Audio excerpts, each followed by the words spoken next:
పెట్టాలి దీపం. కానీ కార్తీక పౌర్ణమి నాడు దీపం వెలిగిస్తే వెలిగించి వెళ్ళిపోకూడదు.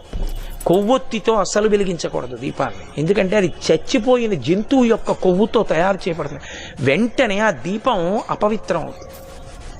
కాబట్టి కొవ్వొత్తులతో వెలిగించకూడదు, అగ్గిపుల్లతో వెలిగించకూడదు. కార్తీక పౌర్ణమి నాడు సుగంధమైనటువంటి దాంతో, అంటే అగరుపుల్ల వెలిగించుకుని అగరపుల్లతో దీపాన్ని వెలిగించుకోవాలి. వెలిగించి వదిలేయకూడదు.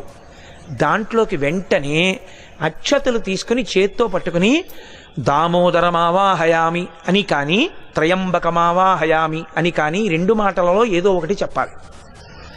అంటే దామోదరుణ్ణి కానీ త్రయంబకుణ్ణి కానీ దీపం మీదకి ఆహ్వానం చెయ్యాలి.